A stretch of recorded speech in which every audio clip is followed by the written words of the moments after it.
Hello, this is the Watchdog, and welcome back to Fun with Watches. If watches weren't fun, you'd only need one. Today we're going to review the Pagani Design PD-1649 homage to the Tag Heuer Autavia.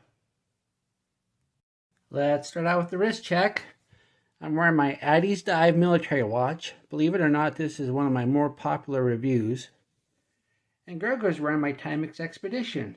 I wasn't expecting the Timex Expedition. Gergo wanted to know why I never show my face in my reviews and only show my hands, so I thought I'd include a few pictures of myself. Here I am getting out of my 911. Here I am getting ready to take my diver surfing.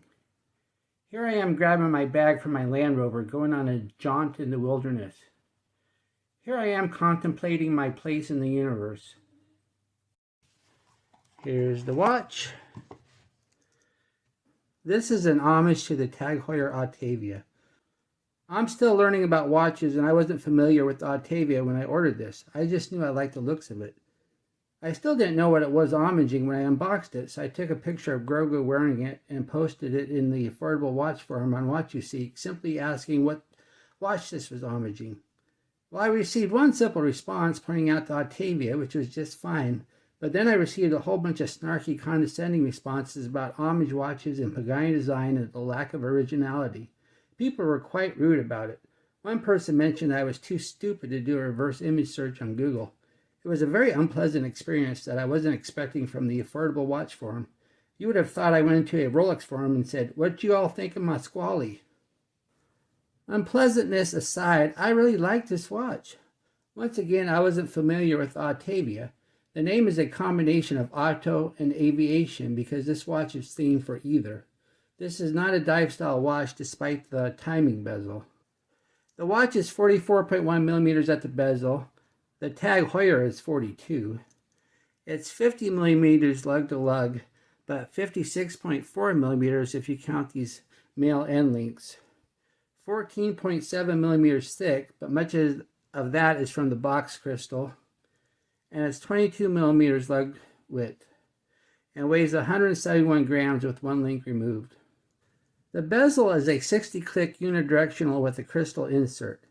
Since this is not a diving watch, the bezel does not need to be unidirectional, but these affordable watches share parts with their diver counterparts, and it's easier making it unidirectional. Also, since this is not a dive watch, there is no ascension phase on the bezel, nor is there a lume pip, just this triangle here, and it's not lumed. The bezel action is quite good, with loud solid clicks and minimal backplay.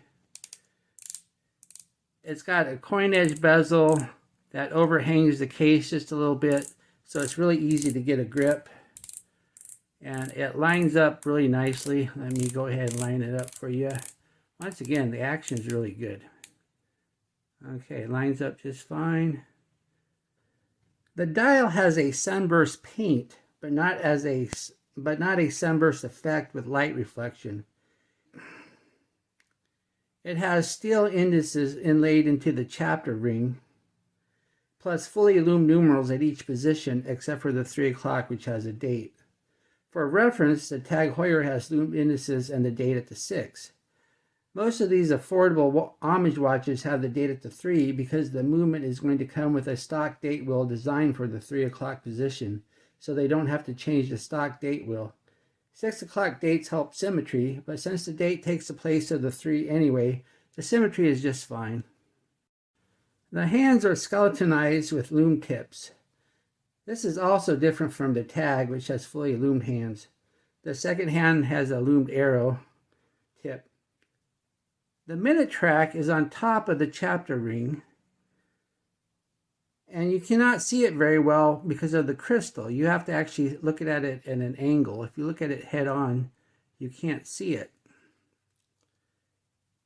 Of course, you have the bezel minute markers, so if you can't see the normal minute markers, you can still see the bezel minute markers.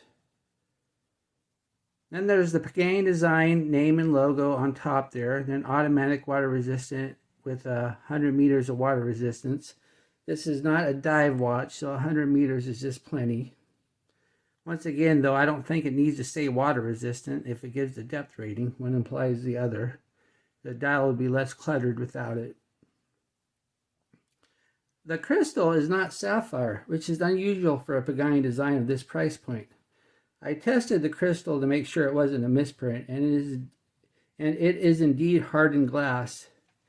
It claims Hardlex, but that is a Seiko proprietary material, but many of these Chinese homage companies will say Hardlex for a generic term for hardened glass because people know what it is. I really can't complain about the lack of sapphire because it does not have the reflection issues that affordable sapphire watches usually have, and you can see through it nicely. It is a box crystal that sticks out well past the bezel also, and it looks really nice. I like the crystal. I really don't care that it's not sapphire. The signed screw down crown has a double coin edge that's split down the middle there. It's a nice big crown that is easy to grip. It pops nicely when unscrewed. Good pop there. And it has good thread action when screwing back down. And there are no crown guards to get in the way, so using it is quite easy. The case is fully brushed solid steel that has a nice shape. The lugs curve down, helping this big watch fit around the wrist. And it has this nice little bevel on the edges. The screw down case back shows off the NH35 movement. This is not a dive watch, so showing off the movement is just fine. I just wish Pagani Design would use a customized rotor like they do with their GMT watches. Another nice thing about the display case is I can confirm that Pagani Design did not swap the NH35 for a Miyota 8215 like they did with my Water Ghost Hulk. There is an NH35 shortage at the time of this review. We are all familiar with the NH35 movement. It is a go-to movement for affordable watches in this price range. It is a solid 3 Hz workhorse movement that hand winds and hacks with a bidirectional rotor. The bracelet has solid male end links. It is a single link bracelet that looks like a 3-link. I have never handled the tag personally, but I do own a real aqua racer, and it too is a single link that looks like a 3. Polished center links look nice, and normally I would complain, but on this watch they just work. Push pin adjusters are a welcome relief considering the hassle I had with the screw pins of the last Pagani design I reviewed. I had to remove one link to fit on my 7.5-inch wrist, so big wrists beware. There is a diver extension though if you have a huge wrist, but that will look stupid, so you might want to ask for extra links. The sign clasp is fully milled push button with only 3 micro adjusts, and the micro adjusts are really close to each other. There is not more room for more micro adjusts due to the diver's extension. This is not a dive watch, so I do not know why that was included. There is no such extension on the actual tag. One could argue that it is, so you can fit it over a sleeve to help visibility on auto or aviation purposes. Here's the watch on my 7.5-inch wrist. I really like the looks of it, and it fits me nice. This is a big watch, but I have a fairly big wrist. And once again, the curved lugs let it sit nice and flat. Here's the watch on a khaki NATO. I think that looks really nice. I can't find my blue NATO strap. I was going to put it on a blue NATO, but it went missing. I'm going to have to order another one. If you look at the Tag Heuer promotional material for the Autavia, you see it on a leather strap a lot more than you do the bracelet, and I can see why. It looks really good on a leather strap.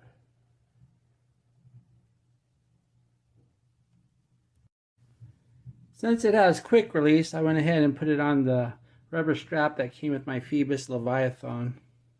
This is a big watch too. It's almost as big as the Leviathan. I could tell by just wearing it that the lume was not good. No reason to bring out my Heimdallr. I'm putting it against my No Time to Die, which is my par reference. As we see, once we speed up the time, this watch is being smoked and thus has very subpar lume.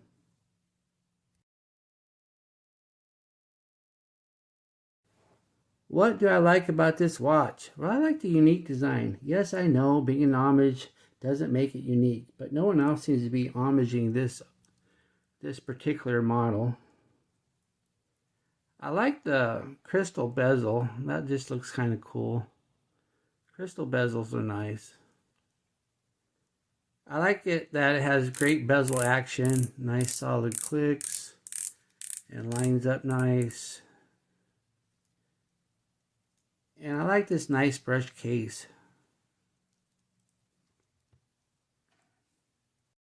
What are my gripes and groans? Subpar lume. Would have been better to leave out the diver's extension and add more micro adjust to the clasp. And this is not a gripe for me, but this is a big watch. It might not be wearable for those with small wrists. And if you are going to make a big watch like this, you need to include a longer bracelet. Do I recommend this watch? Yes, absolutely. This watch looks great and is solidly built. As long as you're okay with the subpar lume and you like the looks of this watch, you will not be disappointed. Well, thank you for watching my review of the Pagani Design 1649, and I will be back later with another review. Be sure and like and subscribe to my channel. Bye.